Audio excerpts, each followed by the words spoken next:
100 दर्द से महफूज रहे तेरी आन सदा, चाहे जान मेरी ये रहे ना रहे। मेरी ज़मीं महबूब मेरी नस नस में तेरा इश्क बहे, फीका ना पड़े कभी रंग तेरा जिस्मों से निकल के खून कहे।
दिल की आरज़ू तेरी नदियों में बह जावा, तेरे खेतों में लहरावा, इतनी सी है दिल की आरज़ू।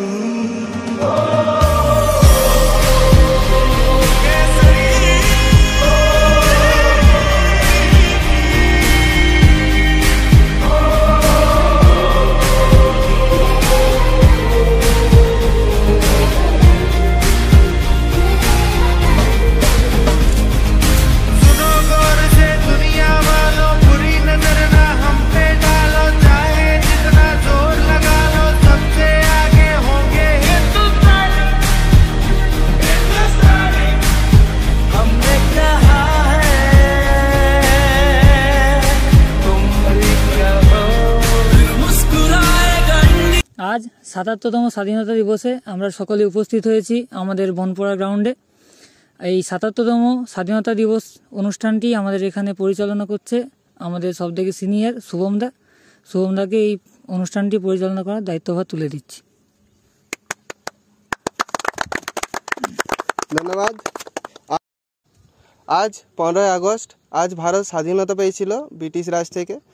প্রতি বছর আমরা এই দিনটা পালন করি স্বাধীনতা দিবস হিসাবে, এবং আজ ৭৭তম স্বাধীনতা দিবস উপলক্ষে আমরা আমাদের মহান বীর যোদ্ধা যারা দেশকে স্বাধীনতা এনেছিল তাদের শ্রদ্ধা জ্ঞাপন করছি এবং স্বাধীনতা দিবস পালন করছি। ভবিষ্যতের পরিকল্পনা সম্বন্ধে আমাদের বক্তব্য রাখবে আমাদের ভাই জিৎ। তো প্রথমেই আমাদের সম্মানীয় শুভমদা স্বাধীনতা দিবস সম্পর্কে বলল, তো সেইটা সম্পর্কে আমি আর বেশি কিছু বলবো না। তো আমাদের অনুষ্ঠানের প্রথমেই আমরা জাতীয় পতাকা উত্তোলন করেছি এবং আমাদের বীরদের এখানে ছবি লাগানো আছে, তাদেরকে আমরা ফুল দিয়ে শ্রদ্ধা জ্ঞাপন করব। তো আমরা অনুষ্ঠান শেষ করব আমাদের কিছু বৃক্ষরোপণ করে। আমরা জানি যে আমাদের এই কিছুদিন আগে গরমের জন্য কি কষ্টটা আমাদেরকে সহ্য করতে হয়েছে, সেই কষ্টটা একমাত্র সেই গাছ কাটার জন্য। তো আমরা সেই গাছ কাটা থেকে সবাইকে সচেতন করব এবং আমরা নতুন গাছ আমরা রোপণ করব। তো আমি এখানেই বলে শেষ করছি। তো আমাদের ভাইরা সব এখানে ফুল দিয়ে শ্রদ্ধা জ্ঞাপন করবে বীরদের। তো চলো সবাই শ্রদ্ধা জ্ঞাপন কর।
কিছু গাছ নিয়ে আমরা এখানে হাজির হয়েছি। তো আজকে 15 আগস্ট, আজকের আমাদের এই দিনটা স্মরণীয় করার জন্য আমাদের পুঞ্চা দিব্যত্বী সংস্থা থেকে আমরা এসেছি। কিছু গাছ লাগানোর 50টি গাছ লাগানোর প্রতিশ্রুতি নিয়েছি। সেই প্রতিশ্রুতি পালন করার জন্য আমরা কিছু গাছ আজকে এখানে লাগাবো। তো সেই গাছগুলোকে আমরা ঠিকঠাকভাবে লাগিয়ে এবং তার রক্ষা করার দায়িত্ব নেব। তো চলো আমরা গাছগুলো লাগিয়ে আমরা সবাই মিলে সকল মানুষের জীবন বাঁচাই এবং সবাই জানো যে একটি গাছ একটি প্রাণ। তো চলো আমরা গাছ লাগানোর কাজ আমরা শুরু করি।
Sorry.